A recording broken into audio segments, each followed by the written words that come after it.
unemu odeje egwu atọ na parụ ma parụ sowemu mana imetụkwe m n'ụmụaka ahụ onye bi karo weru egwu ma na be n'ugwu bayo ọ na-awa ya na-awa aga m eso ya na wa ọ bụghị mụ wa. Ekene m unu Voice of the East. Ezigbo aha m bụ Chukwu jekwutere m Okafọ Sunday. Abụ m onye Enugu steeti n'Eziagụ obele agụ mana ụfọdụ che na m bụ onye Nkanụ, mana ewetara m ọbala Nkanụ maka na naanị Nkanụ ka a nọ mụọ m nto naanị Nkanụ. Ikwu nne m bụkwa Nkanụ. Afa m bụ Jaydee Bombshell bụ the combined of my names n'asụsụ oyibo. Chukwu Jekwu for short Jekwu, then Derrick n'oyibo nwekọta ya ọnụ ọ bụrụ Jaydee, then the Bombshell bụ mụ ji aka m adịa ya maka na emere m research. Bombshell bụ ihe dara ụda, natural endowment. So ọ bụ ihe Chineke ya emu n'efu bụ egwu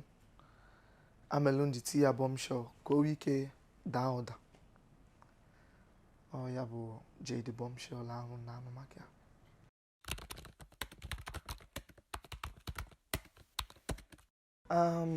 O tekwala o kọsụ ewe secret ihe zoro ezo ndị mmadụ na-amahụ maka m. Ebido m nwite ịgba egwu, m na-etebu egwu, ebido m tebe egwu mgbe m dị obere at the age of 6 ka m bido tebe egwu. Mago nte egwu nje school meketa dị at times nwe ma ule n'ụlọ akwụkwọ nje like wake up mbịa lee ule the following day jekwa burial after the ule. So meketa ya and mgbe anụ nna amalite nnada akụkwa ịgba akụgasị ihe ndị ọzọ a na-akụ n'egwu. Mbịagwa onwe m ka ntị egodo ọnụ gụba egwu a na ọ ga-akazi mma na m mezuru ihe niile ka ọ sị na mụ ama ka o si dị m n'uche dị m n'obi. Ọ ga-abụ ngụpụta ya ebe m gbabugolo egwu m ga-ama egwu ọ ga-abụ nkụọ okwe itinye ọkpa wee gbaa agba. So wee bido gụba egwu, ebido m gụba egwu mgbe m banye studio ga rekọdụ egwu izizi m bụ na 2020 ka m banye studio rekọdụ egwu, mana nnada akụbu live kọsọ live performance ka m ji wee bido egwu. Nnada akụbu live performance egwu Pammy ọdịnala. So ebido m egwu gụba agụba mgbe m banye studio rekọdụ ya bụ na 2020. Chukwu eme amala mana ihe na-agụbụ bụ hip hop ka m bido gụba. Amabụlo dị m sef no culture anụ a ka anọ na-eche m. So mgbe m gụ first culture bụ na 2021 m gụkwa ya jingle dedication. So dedicate ya ti ya online na kpuo ụla before ntete ebe niile sala ọkụ si ha na nke a jikwa aka ha promote owu ya si oke ka mmebegodi culture dobe hip hop. Ọ emelu nji na-aza Jaydee Bombshell. So mechie bịazie wepụta afa m announce na nna azazi Jekwu. Mana Jaydee Bombshell ka dịkwa mana Jekwu bụ nọ afọ Igbo ahụ nje represent culture.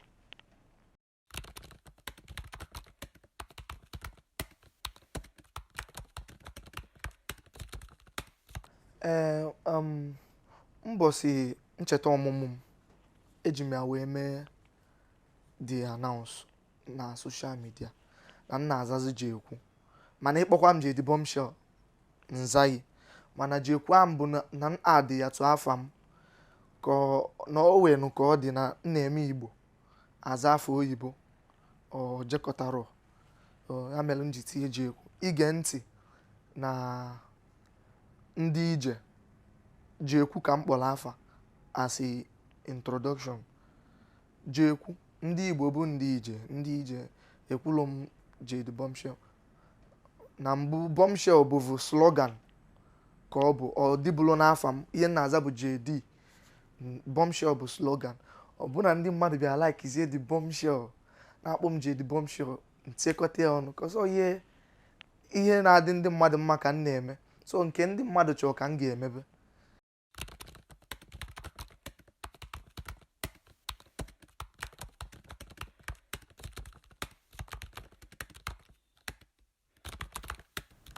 Ọ karịkwalụ maka ụfọdụ n'ime anyị bụ ndị Igbo, ifele na dị eme anyị ịsụ asụsụ anyị, ifele a na-emekwa anyị fụ nwanne anyị bụ onye Igbo sụlụ Igbo anyị asụwara ha Bekee, chezuo na asị na Bekee bịara abịa and na asụsụ anyị bụ ihe eji mara anyị, nna nna anyị ha sụcharụ representịcha anyị wa abịazie eru ifokọsụ n'oyibo bịara abịa. So ọ na-eme mgbe ụfọdụ nje egwu na mba ndị ọzọ dịka Lagos, ebe m ga-abata kụọ egwu, ndị bụcha ndị Igbo bụ ndị mewegoro oyibo ha ama nkwe vibe ọ na dị egwu, awụ ike anọrụ n'oche na-agba ya, mana binie n'ọtọ gbaa ya ma ọ gụọ ya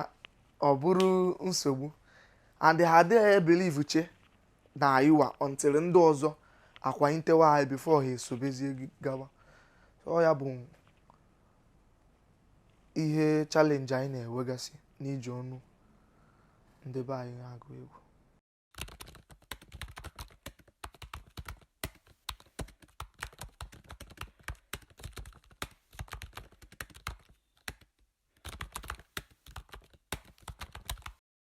Egwu ahụ dị omimi, ịma na dịka esi wee kwuo na-afịa mmadụ na-akwadoro obi ihe na-ele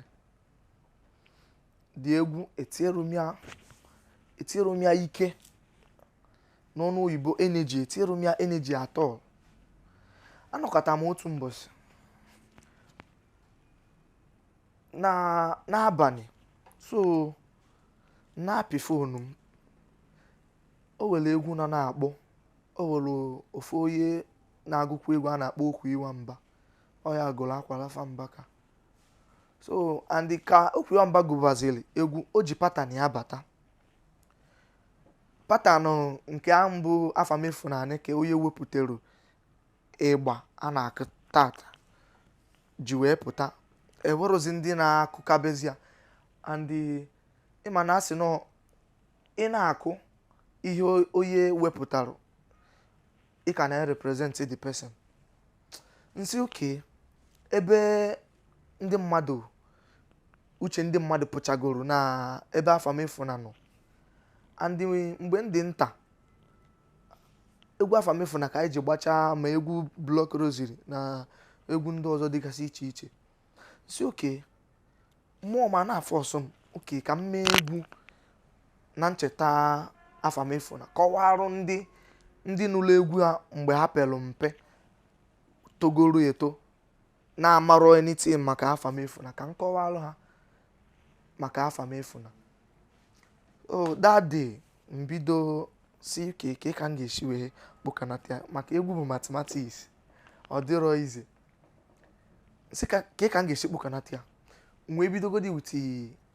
nkọwa ya, just na-akọwa n'onwe m, so mụ na onwe m na-akpa nkata na-akọwala onwe m oke afamefu na ọ bụ onye obe nkanụ otu o jelu ụka white sabat, ka m ga-esi wee kpọkanata ya ka ọ banye n'egwu. So nọkata mwefuzi uche na the tin nọ na-echebu wee mebe ihe ọzọ, nọkatakwa mmụọ ma akpọchitekwa azụ na the echiche. Nsi oke ka nyegodi ya ohere marụ ka ihe a ga-apụta, kọsa adị afọ ọsọ egwu ọ bịa n'ala iyi ya attention grabụọ ya mgbe ahụ ọ bịa, mana ọfịaba arụ iwepụ uche emechekwa ịnachitere na the nke anụ irekọdụ bụ so chee m ya wee si oke na une m oho bụ egwu central ndị Enugu maalụ na-atọ ụtọ iji nabata mmadụ ma gbaa ebe ọbụla nso oke ka njili une m oho wee bido so sọnsọ une m oho with first verse m ka m ji wee baa studio ịrekọdụ the rest ndị niile agụghịzi bụ na studio ka m nọ complete ya just kụbazie kụba beat dị egwu mmụọ niile gyrate we a na-eti ya ọ na-aba wee bacha evoro dị m n'obi na dị egwu bụ egwu ga-akpọpụta m na mba niile etiechie ya olu amadị m ma mgbe m ga-eji drop ọ dị egwu amarọ dị m ajọsị m dị confused and a drop be m egwu for long ife a na-eme na last year a drop m egwu January, February, March, April ọ dị ka June, July ka m drop dị egwu so m buru ụzọ mee viral video na the viral video ka anyị mesị olu one evening m postuo ya na TikTok pụọ online mụ wee batazi na TikTok ebe niile sala ọkụ ha zi ha na egwu a agbafukwa n'orugo time m ga-eji wee drop ya and ebe ntinye dị abụrụ dị party ebe ngo maka Pammy ebe ntinye bụ ebe agyrate kwa ebe nụ so ọsala ọkụ nso oke ka m mezie another viral video so mgbe m drop dị egwu bịa gasabakwa ebe niile the sound nke izizi ntinye otokali so TikTok wee bandụọ ya maka na ha cheno copyright mbịazie apịlụ bịa mezie nke une m odeje ịmarụ Pammy nwa ebe a ncharụkwu ọkụ kọmentị karịa ndị mmadụ anọ na-ebe akwa ndị ma Pammy ọfụma bụ ndị ya na ha toko ma ndị bịagasịrị ebe ọ tigosiri egwu nwesi oke nọ ime vidio ya ga-akakwụzi mma mee vidio asakwụla ọkụ a na-akpọ m ebe dị iche iche nna na egwu nke asọgbu owu ya akpọọ m na US akpọọ m na Malaysia different countries ebe ndị Igbo nọgasị maka Igbo nọ ebe niile asị m na egwu a ka ha ji ewe awele ma achị ịnata bai ma achị ife ili na anọ bai nọ egwu a ka ha ji ewe awele so ọkwa ụta ọsala ọkụ mụa etinyere m ya stress spendro the much money na nne promote ya ụjọ so na-agala owu ya ụfọdụ sef amachabedo onye kuru dị egwu kọzi dị egwu gbafelu m vidio m mere bịa mere ụfọdụ a na-recognize the face kọsụ ịma TikTok mmadụ ga-eyizu sound mmadụ mee ihe ama mmụọ ewu ya ọ dị official video m mezi mere ụfọdụ amawazie n'ọmụ a bụ eti dị egwu ọkwa ụta ka dị egwu shiwe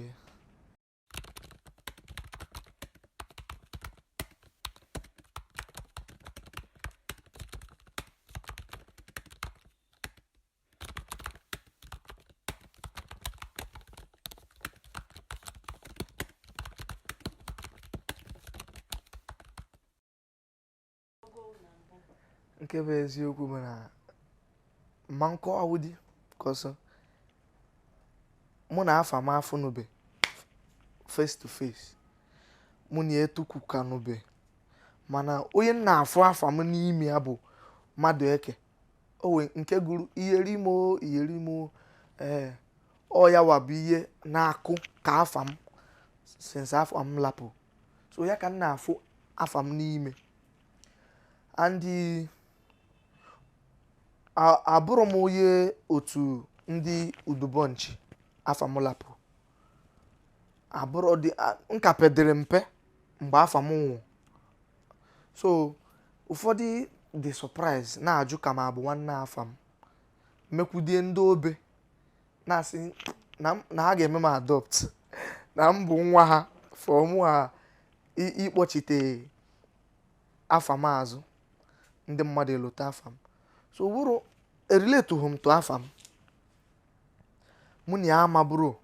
mana ụka m kwuo nọ ịma na asị na abịa na mmụọ na oyi mmụọ nabata ka ọ ga-ejekwuru so na nkwenye nke m ebelive m na afa m jọsụ shi n'ime m zikwe ụwa na ọka nọ maka na the history nkọ ọ bụrụ mmadụ ka ọlụm ya o were ka ọlụm ya ajọstụ m na-agụ with uche m si oke ka m jiri uche m na-ekwuyeche mana ihe niile m kwuyeche with uche m abụrụ na ya bụ otu o si wee mee kọsọ echi m na ihe ndị mmadụ na-akọmentị na iru akwụkwọ wee marụsị na ọkwa ma 2006 anụ m kwuru ka afa m nwụ mana ụdị ahụ o jere egwu nke ụdị ahụ bụ na anụgo m ya nọ n'ụdị ka ọ nọ wee nwụọ ka ọ na-anata egwu so ọkwa ụta ka m si wee chepụta dị echiche wee gụọ ya ụfọdụ chedị na m bụ onye afa m nwanne afa m efuna ụfọdụ chee na m bụ onye Udubonch abụrụ m onye Udubonch abụrụ nwanne afa m mana ka m nwere ya nọọ ka mmụọ si wee chepụta n'afa m si n'ime m zie owu ozu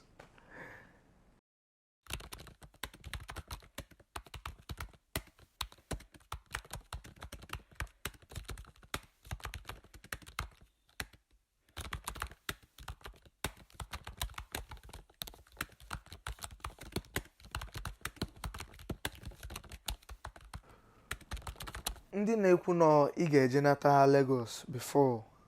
ụwa amara oyi bụ ka m bụ ezigbo asị ka m jiri Eriga wee maa atụ Eriga bụ onye Warri na Warri ka o bezi ọ sị na owe ejikọ ya na Lagos ije Lagos eje bụ oje ọna mana egwu ya na-ada ebe niile and to my own belief ekwetara m na anyị nwa na-asụ n'onu Igbo na a na-eshi n'ụlọ ama mma apụ ilo so ụmụnne m bụ ndị Igbo bie ga-akwaye m ga-adọnyere m ukwu wee pụwazie n'ama mmadụ na-ewe ndị mụ na ha kwụ so ntụchara ọkpa jewe Lagos ọ bụrụ na anọkwa m Lagos o mana mụnwa Lagos na-eje bụ ka nje mee promotion ka ndị nọkwa na Lagos marụ ihe na-eme na East mana ekwe nkwesie ike ọ bụrụ na Lagos ka m bido na anaba ya bụ East Enugu steeti ka m si wee bido and Enugu steeti bịa eduputekwe m so ụfọdụ bụ ndị be anyị na-agụ egwu gaa Lagos karịa ha gwụ de because competition karị a na-ama aka and tribalism na-eme ụfọdụ enwe ike maka na iburu onye Yoruba a ga-epromote chegodi nwanne ha before abịakwute gụa olesi na chi gị adị ndụ iweta connection ga-help gị iblo ọkachasị ndị na-agụ n'oyibo mana my advice to ndị na-agụ Igbo bugodi mee ka anyị Igbo anyị marụ gị arụ at least ekwube n'ebe ahụ ishi akpọta gụọ afa karịa na ịlapụrụ be anyị gaba mba ndị ọzọ ọ dụrọkwa izi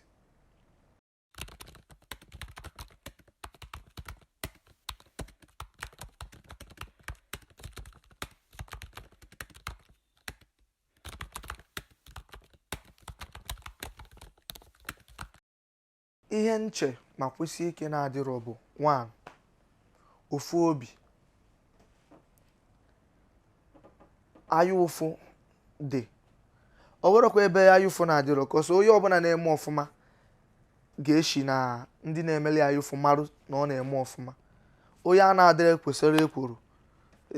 ya cheki owu ya ọfụma mana ihe mma enidiri enyemaka na-ayọ ụmụ Igbo nọ mba niile bụ ka anyị tike na aka ọnụ kwadowegodi uwe anyị kọsa akara aka dị n'iche n'iche nke m na-agụ dị iche from nke onye ọzọ na-agụ so ịma nwe na ipost ụmụ maọbụ ishie my post bụ na mee blogu lapụgo a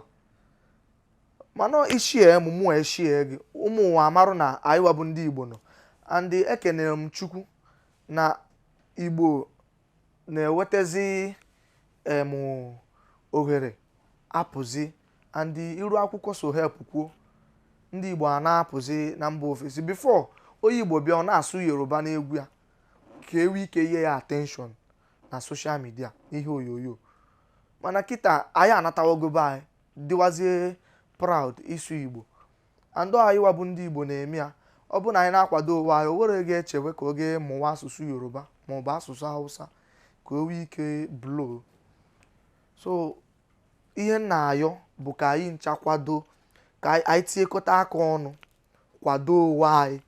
anyị fụ onye na-eme emeta ọfụma ka anyị donyere ya ukwu ka o nwee ike ruo ebe ibe ya ruo ọ ya bụ ihe m nwere ikwu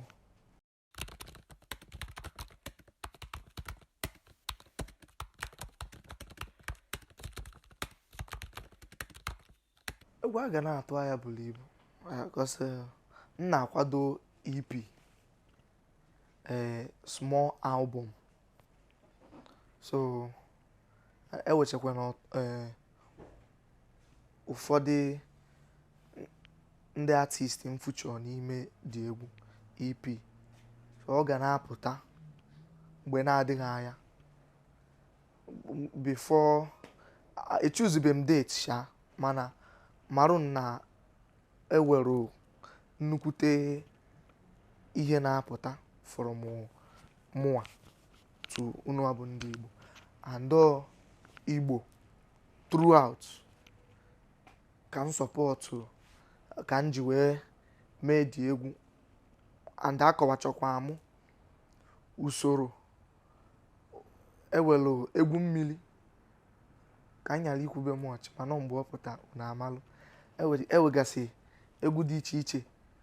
kọwacha kọsị egwu m dịka nshi wee mụ na chimshi kpekọrịta egwu m dịka history ka nna da akọ n'egwu m ihe niile ihe mere eme ka nna akọ n'egwu m so onye ọbụla na-eso m maọbụ chọrọ ịma ihe ọ na-amarọ dịka ụmụ Gen Z ya ga-ebe m ntị ọ sowe m ọ ga na-amụta ihe megasịrị mgbe gboo ọ na-amarọ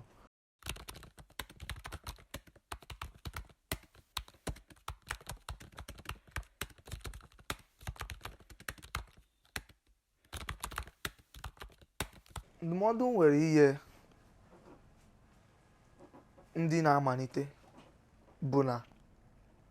nke izizi bụ na echekwana na owere ihe na-afụ gị maka na a sị na okwu na-aga wamwam na anya na-aga wamwam n'afọ ya ọtụtụ na ndị ahụ iche na-adị afụ gị na-afụ gị so ka ị ghara ịda na mba ka ọ sị na owe mgbe ị ga-anọkọta ike agwụ gị ọ dịghị ka ọ gị give up give up so far na iji obi gị niile eme egwu na ọ na-eme gị obi aṅụrị ada na mba jishi ike push wee na-aga ka ọ sị na mgbe ị ga-eji marụ na a na-afụ gị bụ mgbe imerụ nke ahụ ga-eshi eke obodo ndị ahụ na-afụ gị edewelu gị ihe ọ dịrọkwa izi mana ọ dị gị ka ọ na-adị afụ gị gee ma ajọ ihe kịta ịfụ na ụwa na-afụ gị abịa wụrụ gị ebe ọbụla ị nọ so mechiwe ya ike na-agụsi ike ịgụọ nke ọ dị gị ka afụrọ gị gụọ ọzọ na adịrị ama nke ga-aba so ya bụ ndụmọdụ nwere igwu unu o wele ebe ọ dị izi